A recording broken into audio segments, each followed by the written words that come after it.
Hello there, my lovelies. Welcome back to my channel, Boomy Reactions. For those of you who are new, my name's Boomy, and thank you for watching. Now, today, guys, we have I suppose it's like a geography-based video that I'd like to share with you. So this video has been requested through the YouTube comments, and this one's from Brandy Forsyth. You have the most mighty sounding name, my lovely. And you say, hi, Boomy, happy Monday. This was, I think, last Monday. Great to see a new video, and it's a Mr. Ballin. It absolutely was. It was the April Fool's Mr. Ballin that I had watched just minutes after sounding really, really pleased with myself that I hadn't been fooled. I didn't get an April Fool's, and I watched that one. Serves me right. I think you would enjoy how geography made the US ridiculously overpowered. As an American, it was very eye-opening to me. Okay, blessings and love from Texas. Oh my gosh, thank you so much. Blessings and love right back at you, Texas. And you say, oh my God, Mr. Ballin, that was bad. It was bad, wasn't it? I wasn't expecting it. It was the best April Fool video. Guys, if you haven't seen it, go and watch it. All I'm going to say is frog.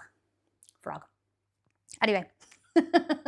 Right, okay. So I'm assuming this video is going to be talking about how, or similar to a video that I've seen not too long ago, which is basically how impossible it is for outside forces to invade the US. And there's a number of reasons that contribute here. So first of all, geographically, you've got the Appalachian Mountains on one side and you've got the Rockies on the other. Massive barriers to get over, isn't it really? So the terrain goes in the favor of the US massively. You've got two oceans, you've got the Atlantic and the Pacific. So you're quite isolated as a continent. So lots of factors going on there. And of course, you guys, speaking to our viewers from the US, you are the country that spends the most on your military and defense out of the rest of the countries. Like, by quite a significant amount as well. So it's no surprise that you would have quite a superior military. So a number of reasons going into that. At least I'm assuming that is what this video is going to touch on. So let's check it out, guys. And if you're enjoying these reactions, my lovelies, don't forget to like and subscribe. Thank you so much. If you're interested, I have a Buy Me a Coffee account. That link is over here. And if you would like to help support my channel any further, I have a Patreon account, and that link is in the description below there. Right, okay. How geography made the US ridiculously overpowered. Hit me. This video is made possible by CuriosityStream and Nebula. Watch another brand new full-length companion video to this one in my ongoing Modern Conflict series, a year at curiositystream.com/RealLifeLore. The United States of America is the most powerful empire that has ever existed in human history, without even being the absolute largest in terms of overall territory. No other empire has ever been as capable of so thoroughly enforcing its will across the rest of the planet. Economically, the United States has continuously remained the world's largest economy since the 1890s. I think it would make a lot of older Brits wince at the suggestion of that, but it's true, isn't it? And is the only country that has ended every single decade with a larger economy than it started with for the past 150 years. The US dollar is the primary reserve currency used by most of the world's nations. America's government is the second longest continuously run regime in the world. And despite making up just 5% of the contemporary human population, the United States controls around 30% of the entire planet's wealth and produces 20% of all global manufacturing. And complementing America's tremendous economic might is also her unprecedented military strength. Right? The US military alone represents nearly 40% of all worldwide military spending. The US Navy represents half of the worldwide naval fleet. The United States controls more than 750 overseas military bases across every conceivable theater of the world, enabling America to attack any threat anywhere on the surface of the planet in less than 48 hours. And while there are many factors that contribute towards this unprecedented global power and influence of the United States, the biggest reason for it, and the true source from which all American power stems, is the fact that the geography and the geology of the North American continent itself is just insanely overpowered from a civilization building standpoint. Also, important to note here as well is that you are bordered by 2 allies, which obviously is another reason why no one in their right mind would dream of invading the US. In fact, it's so outrageously overpowered that it's not even really fair to any of Earth's other civilizational start points, and it was almost inevitable that any civilization that began where the United States did, regardless of people or ideology, would have eventually emerged as the dominant global superpower. So allow me to explain in depth why that's the case. To begin with, the core geographic reason of America's global power and the core of the North American continent itself is almost certainly the Mississippi River and the vast basin that surrounds it, wedged in between the high Rocky Mountains in the west and the low Appalachian Mountains in the east, interconnecting with the Illinois, Ohio, Tennessee, Red, Arkansas, and Missouri rivers as well. Most of the tributary rivers that feed into this enormous system, spanning 1/3 of the entire continent, begin at relatively low elevations. It doesn't matter what the subject of these videos is. I am always blown away by how absolutely gorgeous your landscapes are. They are absolutely beautiful.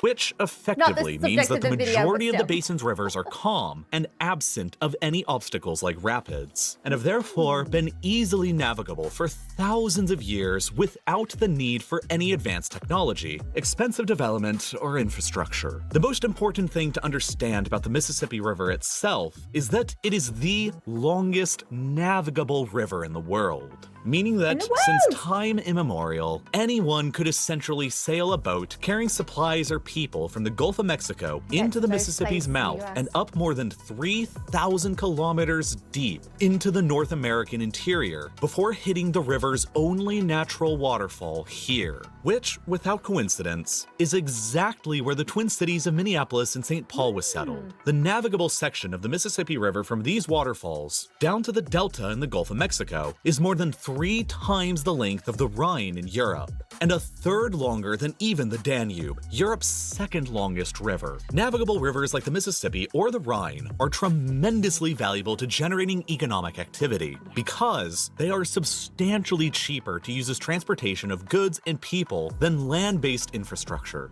Roads and railways require not only high initial costs to construct, but high ongoing maintenance costs to keep them functioning and running as well. Whereas rivers are already there and are basically just free to use. And pothole free, as I'm sure if there are any Brits watching, you'll agree with me. Country is absolutely riddled with potholes at the moment.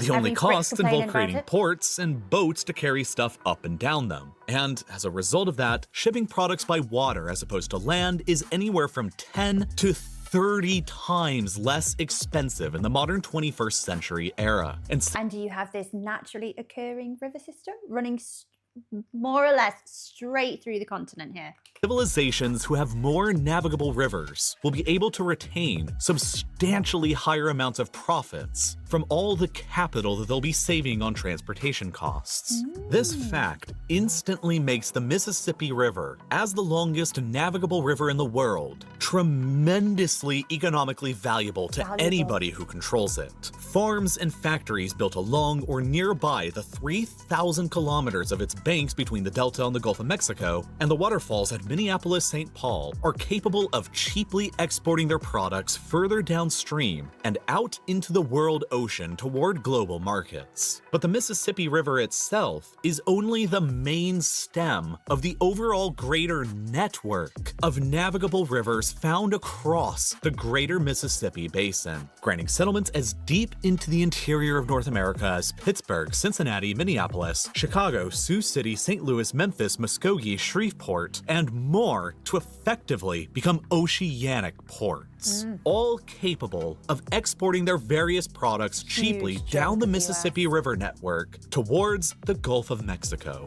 But it isn't just this uniquely vast system of internally navigable rivers within North America that give this continent such an advantage to commerce. It's also the fact that around much of North America exists another highly unique geographic feature that cannot be found anywhere else in anywhere near such a useful pattern. The many, many barrier islands that exist in an almost continuously uninterrupted chain for more than 4,800 kilometers, around 3/4 of the US Gulf and East coasts. From the southernmost tip of Texas, where the Rio Grande empties into the Gulf, up to the Chesapeake Bay that harbors Washington, D.C. and Baltimore. In effect, these countless low and flat islands have transformed what would otherwise be 4,800 kilometers of exposed coastline into a network of protected, shielded bays that can be effectively utilized as a sort of oceanic river, relatively navigable all the way from Brownsville, Texas to Baltimore, Maryland. And since the delta of the Mississippi River empties out directly into this further navigable network, it means that goods have been able to be cheaply, reliably, and quickly transported from all throughout the North American interior to all across the Gulf and East Coasts now for hundreds of years. When collectively added together, the internal rivers of the Mississippi Basin and this external intracoastal waterway wrapping around the Gulf and East Coasts account for nearly 25,000 kilometers of combined navigable waterways, which is not only more than the rest of North America combined, but more than the rest of the entire planet combined. The end result is the greatest natural transportation system to be found anywhere in the world. No, okay. I didn't know this. This is news to me. That's quite amazing, really. It's when you see things like this, or see videos, hear things like this, you can understand why America was so coveted and, you know, everybody wanted to move there, go and live out the American dream. You can see it. There's so many reasons why this continent is absolutely amazing. Not just now, but, you know, hundreds of years ago when people were migrating over and traveling all across the Atlantic just to get a piece of America, just to live there. I know I mentioned it earlier, but your landscapes are also another absolutely breathtaking reason why you'd want to move. An enormous network of freely available riverine superhighways that causes 90% of the lower continental 48 United States to be within just 240 kilometers of an easily navigable waterway. And it was all just effectively given to the United States more than 2 centuries ago, back in 1803, when the French decided to sell all of it for about $340 million in today's currency valuation. And then, the power that this system of natural navigation offers the United States is even further exacerbated when you consider that it spans across what also just so happens to be the largest contiguous stretch of arable farmland on the planet as well, the American Midwest. The westernmost portion of the Midwest, located within the rain shadow cast by the towering Rocky Mountains of the continent, is dry but temperate and perfect for growing wheat like Ukraine and southern Russia, while the central portion is temperate and humid, perfect for growing corn and soybeans. Today, an area more than twice the size of France is under till within the Midwest alone. And as a result, this region produces nearly a third of the entire planet's supply of corn and soybeans, and more than $150 billion worth of agricultural produce overall per year. And I'm very jealous of all the corn that you produce in America. It's my favorite. And what we get over here is just garbage. Doesn't even taste like anything. It's horrible. It's like cardboard. All of this enormous agricultural land happens to also roughly overlap with the world's largest network of easily navigable rivers. River system. Yes, It is a perfect natural recipe for an agricultural superpower to develop from. And when further considering the fact that the Intracoastal Waterway Network further services the transportation needs of everything from Texas to Maryland, the Columbia and Snake Rivers flow through the agricultural zones of the Pacific Northwest, and the San Francisco Bay and Sacramento River help out within the Central Valley of California, you can quickly see that with very few exceptions, the vast majority of all of America's agricultural regions are within just 240 kilometers of a navigable waterway to the ocean, enabling food grown across the rural parts of the continent to easily and cheaply be transported to the same continent's urban population centers in a way that simply no other continent on the Earth could ever match.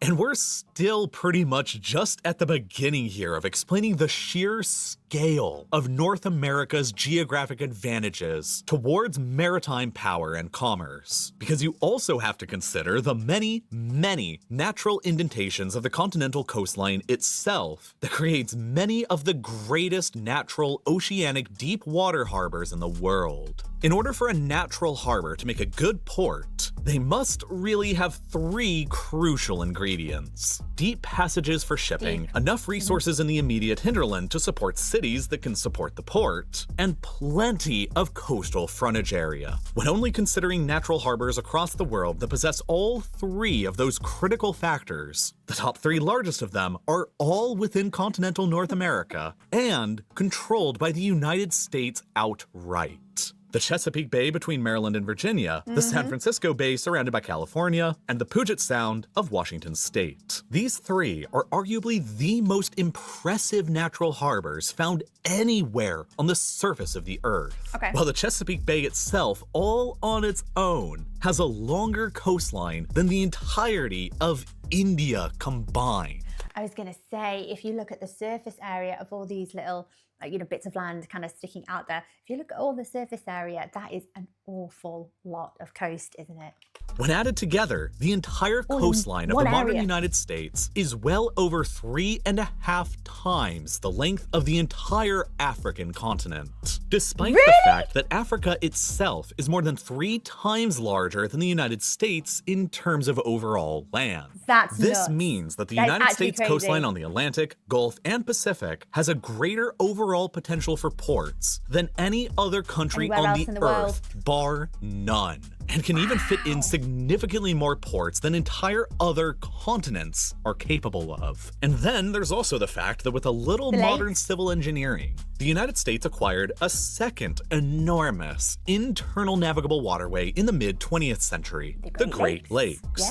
Due to the fact that the Great Lakes are naturally full of rapids, like, Niagara Falls, and the fact that the connections between the lakes often freeze over during the winter, they were never naturally navigable on their own all the way through history until the very late 1950s, when a series of locks and canals were completed by the Americans and Canadians. Now, the Great Lakes serve as a complementary internal water transportation system to the Mississippi Basin and Intracoastal Waterway, enabling even further cities deep within the continent to effectively become oceanic ports, from Duluth to Detroit to Cleveland and Buffalo. And then there's the fact that through a series of artificial canals, the Mississippi Basin system and the Great Lakes system are now connected with each other, and barges can effectively freely navigate with their cargoes in a giant circle around the entire eastern United States. But great as it is, the Mississippi Basin does contain a couple of critical geographic vulnerabilities that can be exploited by America's enemies. Do you know, I was just thinking before when they showed the route of the Mississippi River here, I was thinking, isn't it a shame that the river doesn't come closer to, I don't know what lake it is at the top there, but if they connected, wouldn't it be even better? Problem solved. There we go.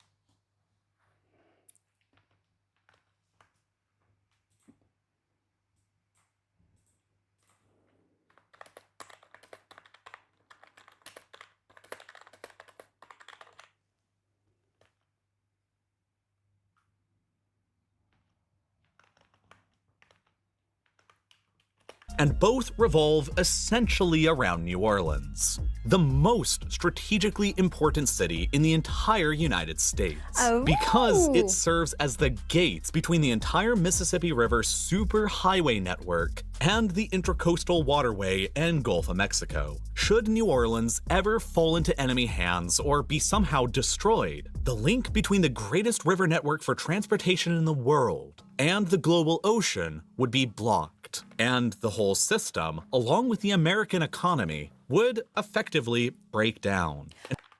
But to be fair, it looks like New Orleans is very, very sheltered there.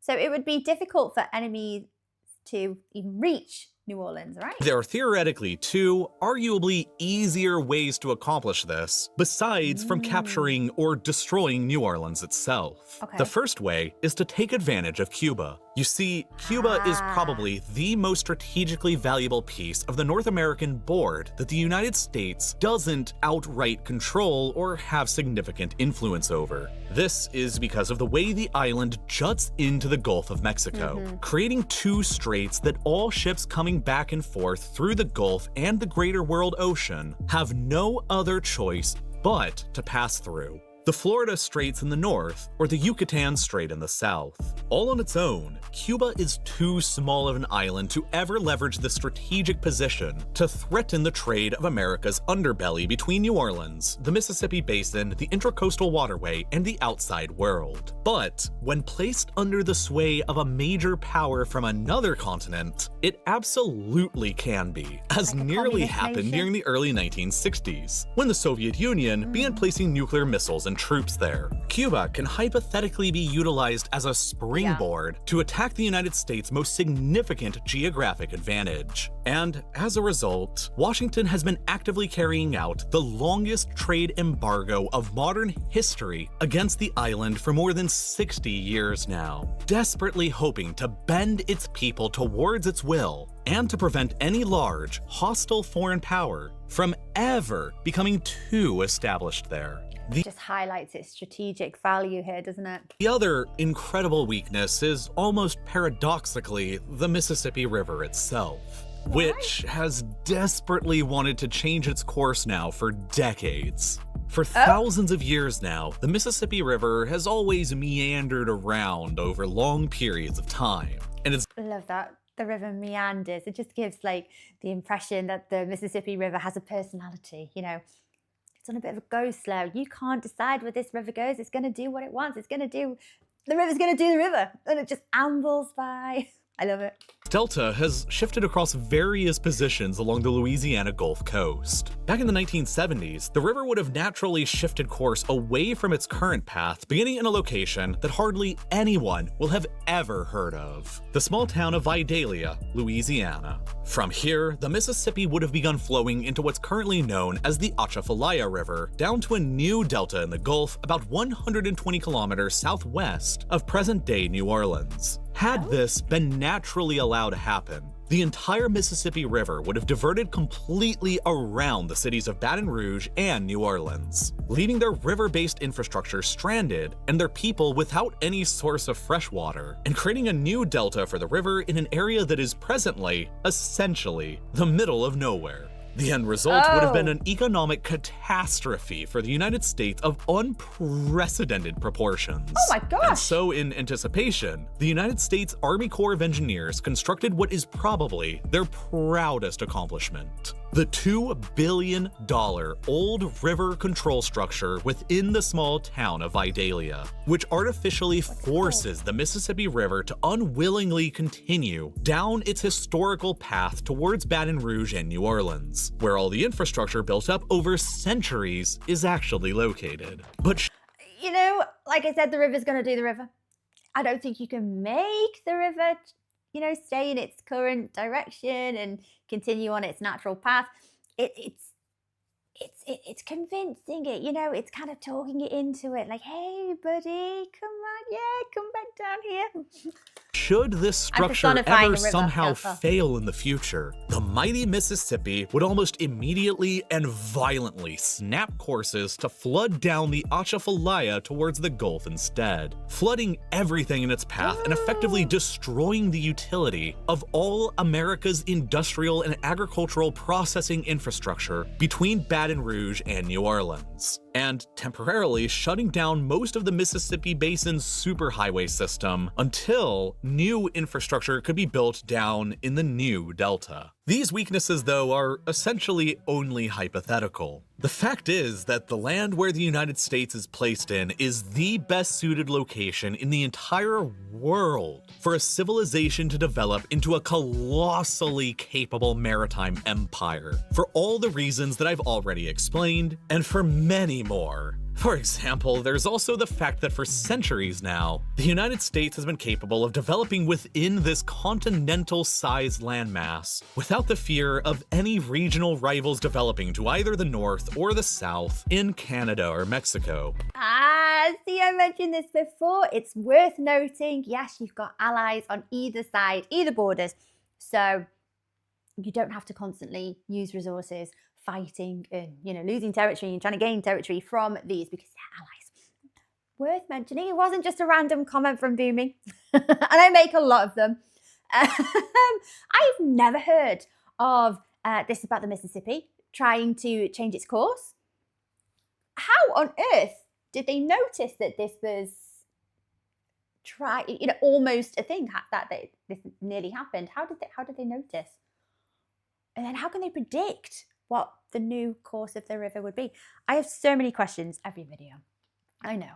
Largely because the geography of both these regions to the south and the north cannot support nearly as powerful, nor as populous an empire as the land in the middle that is presently controlled by the United States. After the United States invaded, conquered, and annexed half of Mexico back in the 1840s, the largely mountainous lands that Mexico was left with didn't contain even a single naturally navigable river within the interior, and only a single good natural port on the coastline at Veracruz. In addition, what agricultural areas Mexico had left were relegated within the many valleys crisscrossing in between the mountains, leading them to be highly separated from all the other agricultural areas of the country, which is completely opposite of the enormously interconnected agricultural geography further to the north in the United States. You need that river system. You need your own good old Mississippi. And then in Canada, the vastness of the Canadian Shield, a cold region where glaciation over eons of time has stripped the area of most of its usable soil, making it useless for agriculture, stretches across half the entire country between the Great Lakes and the Arctic Ocean, and separates the small, agriculturally productive core of Canadian civilization around Toronto and Montreal from the prairie. So if you had a bigger population, there would be an awful lot of strain on the remaining agriculturally viable land. Provinces and British Columbia over to the west. Without any internally navigable rivers between them to rely upon, like much of the United States, there is still, to this day, only a single road that connects all four of these provinces west of the Canadian Shield to the core of Canadian civilization to the east of the Shield. And this means that, inevitably, the four Canadian provinces west of the Shield are significantly more economically integrated with the United States to the south than with the rest of Canada to the east, because it's far easier to actually travel south and access America's vastly superior transportation network. Therefore, as the fate of geography would have it, the core region of North America's insane productivity and easy transportation is also one of the most secure locations of its kind anywhere on the planet, far removed from any potential major rivals or threats. And this, in essence, is the secret sauce of America's enormous geopolitical strength. Incredibly easy transportation within the core, combined with incredibly difficult transportation beyond it.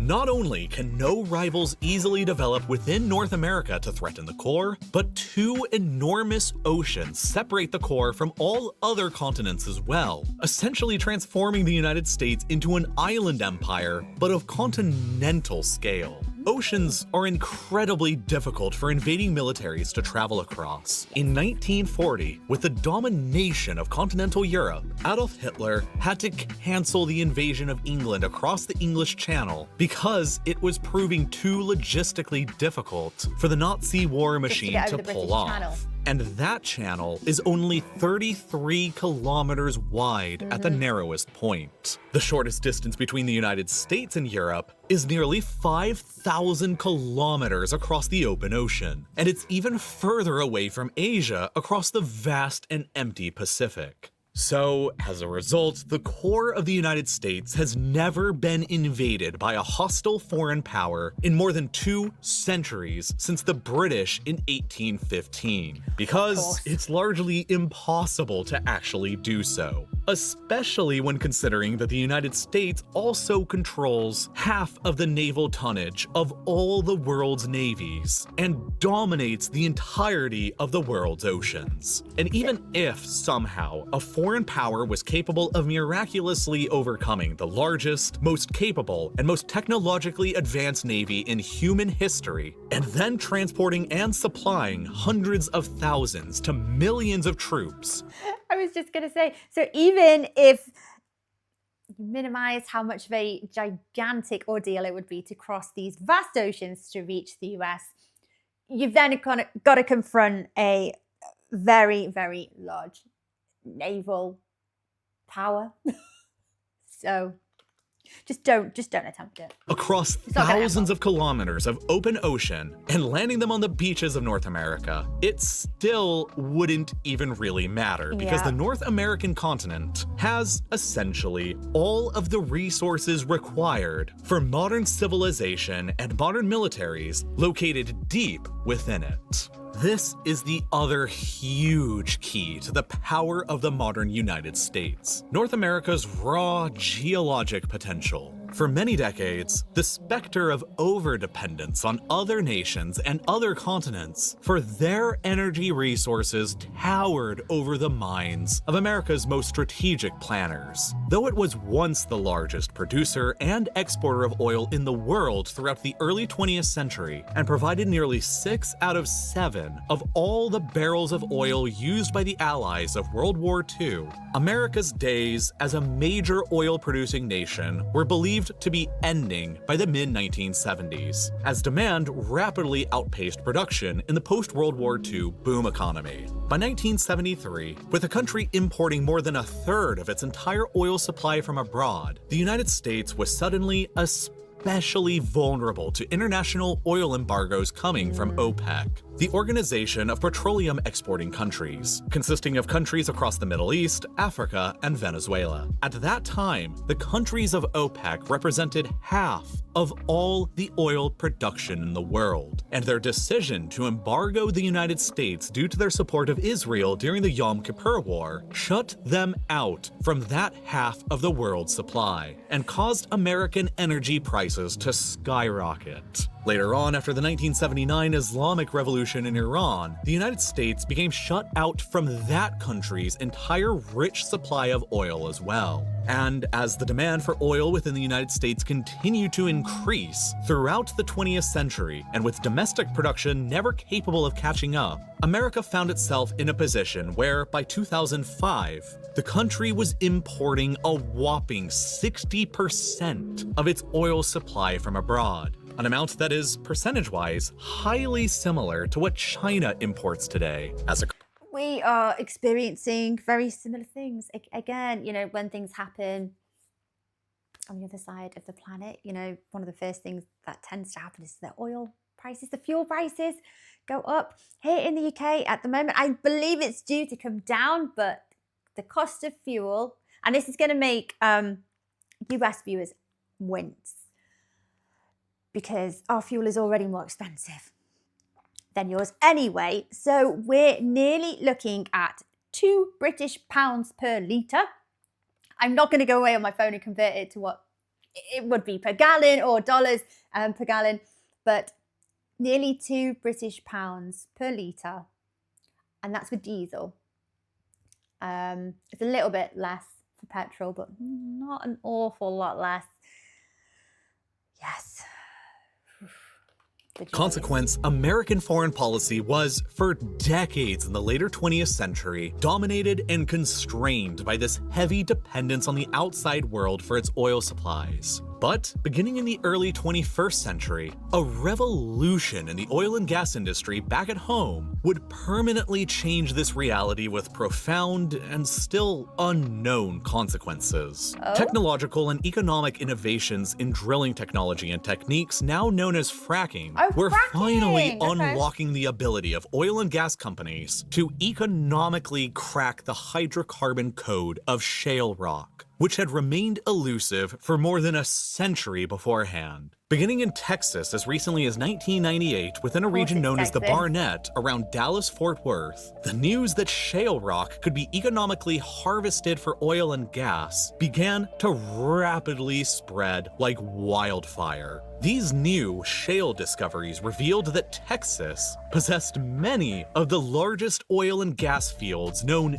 anywhere in the world, like the Eagle Ford in the south that became the 5th largest known oil field, just behind the enormous Bergen field in Kuwait, and an area located in the Permian Basin of West Texas known as the Spraberry and Wolfcamp that is now considered the 2nd largest oil field in the world, remaining only behind the mighty Gavar field that forms the backbone of Saudi Arabia's oil might.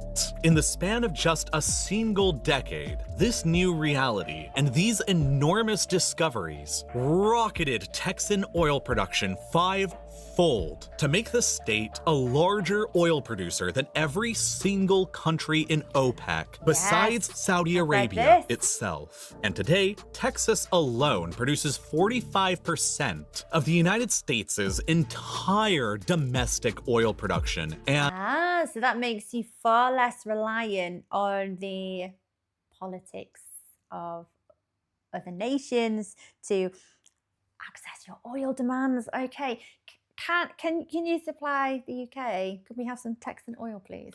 And if it were an independent country, Texas would be the world's 4th largest oil producer behind only the rest of the United States, Saudi Arabia, and Russia. And of course, it's not just Texas that produces a ton of oil and gas now for the United States. There was also the shale play in the Bakken field of North Dakota. This suddenly transformed that isolated central state into America's 2nd largest oil producer, only behind Texas. There's also the vast oil and gas fields in the offshore of the Gulf of Mexico, the North Slope of Alaska, and what could ultimately prove to potentially become the largest natural gas field ever discovered anywhere in the world. The enormous Marcellus Field, 1 to 2 miles beneath the ground, spanning across upstate New York, Pennsylvania, Ohio, and West Virginia. All told, these new discoveries tripled the estimated natural gas reserves of the United States between 2002 and 2019. And with a massive network constructed of new gas pipelines stretching across the border into Mexico, accompanied by a series of liquefied natural gas, or LNG, export terminals across the Gulf Coast, Maryland, and Alaska, the United States suddenly transformed out of nowhere into the 2nd largest exporter of natural gas behind only the Russians. And by 2018, what had previously been unimaginable back in the days between the 1970s and 2005 finally happened. The United States had once again, for the first time in more than 4 decades, surpassed both Saudi Arabia and Russia to regain its title as the world's #1 producer of oil, a position that the United States will now almost certainly retain for all of the foreseeable future. And perhaps most importantly, the vast shale basins of the United States are all located within the interior of the continent and nearby to major navigable water-based transportation routes. And the network of US oil and gas pipelines and refineries is simultaneously so vast, they span across nearly the entire continent as well. Effectively, this has largely made the United States an empire that is mostly capable of true energy independence, no longer reliant on the complicated geopolitics of the outside world for supplies necessary to power modern civilization. For economic reasons, the United States continues to import large amounts of oil from abroad, but primarily from within the North American continent she so thoroughly dominates. Canada and Mexico alone provide for around 60% of all the imported oil used within the United States today. No longer can oil embargoes from any coalition of nations outside of North America threaten the American supply of energy, and nor can a naval blockade of America's energy imports that primarily come in from overland from other parts of the continent's interior. That's what happens if you threaten it one too many times. America's just going to go and supply itself. So your oil, natural gas production is, how much of it is actually exported, or is it all used locally, I suppose, amongst the US, or is it a portion of it must be exported, right?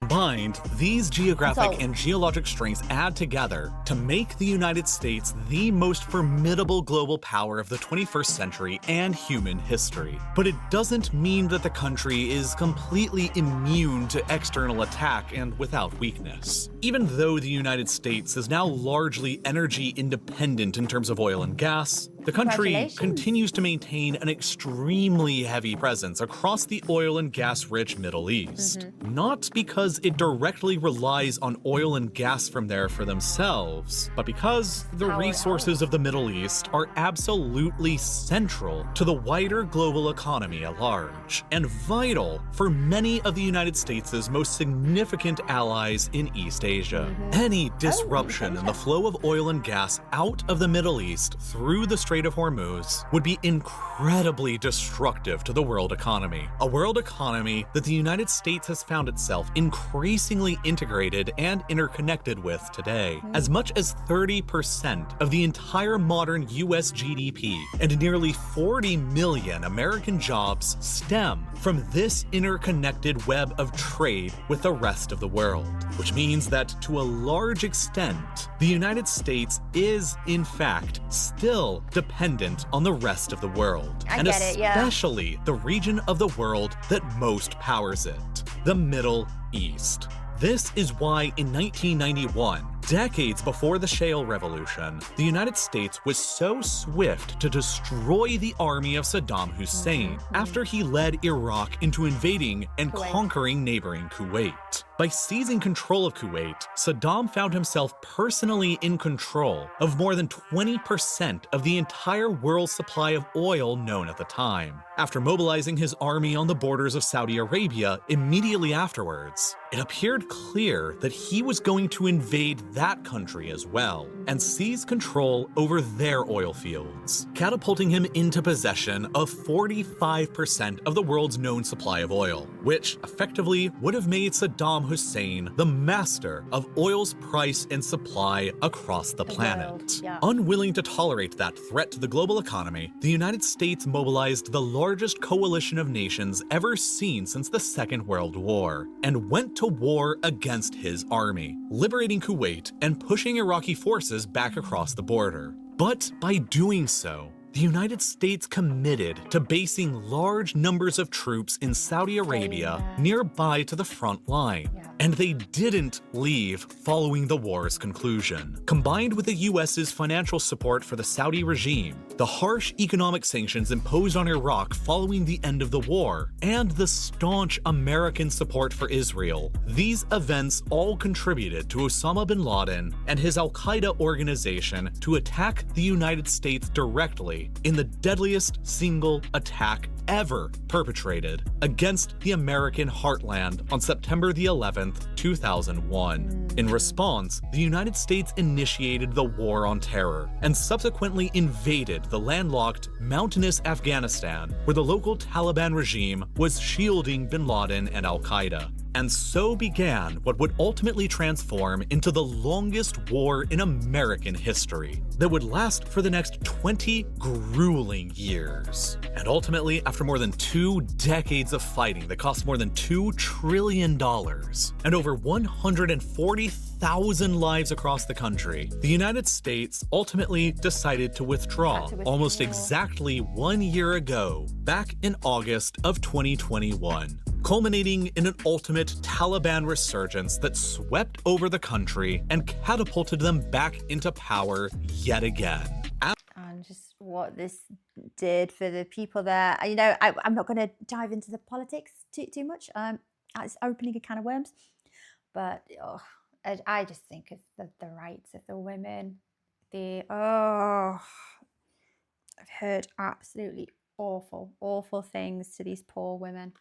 As with Vietnam decades before it, the war in landlocked, mountainous Afghanistan ultimately became a decisive foreign policy defeat for the United States, and explicitly showcased that even the most powerful empire in human history has its limitations. As the war in Afghanistan encompassed more than 8% of the entirety of American history and spanned across more than 2/3 of my own lifetime and many other Americans and Afghans alike, this conflict is perhaps the most critical and important of all 21st century wars for us to understand in both countries. How and why it began, why it lasted for so long, and what lessons can be learned from it both within America, Afghanistan, and the rest of the world. But unfortunately, if I made an in-depth video about the war in Afghanistan here on YouTube, the many disturbing, violent, and controversial details of discussing a very recent and horrible conflict would cause the video to become demonetized and age restricted, which I completely understand and believe is appropriate. But it ultimately means that YouTube's algorithm would never promote the video to you, and there's just simply no way that you would ever see it here.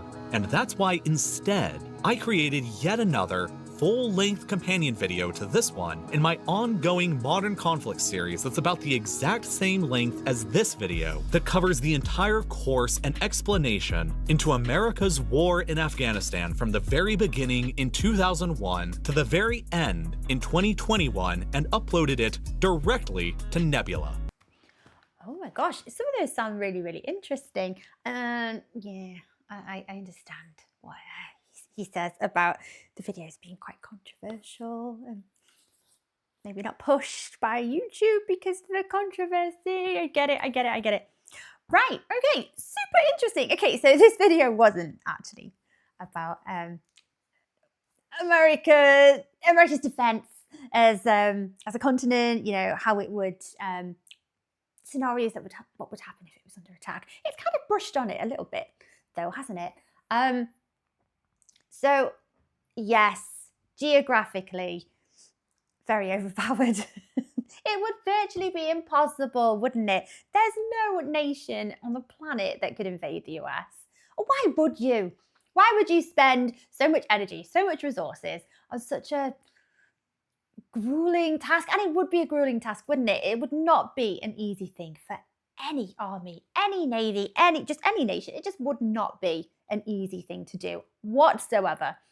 Another one of the things that were mentioned in one of the previous videos that I watched is that because of the gun laws in so many of your states, basically your residents won't go down without a fight. You will not be invaded lightly, which is a huge difference between yourselves. And a lot of countries, you know, don't think it's going to be a walk in the park for anyone to invade the US because the residents are not going to be very happy about it. They're not going to go down without a fight, which was an interesting point, which I never thought of.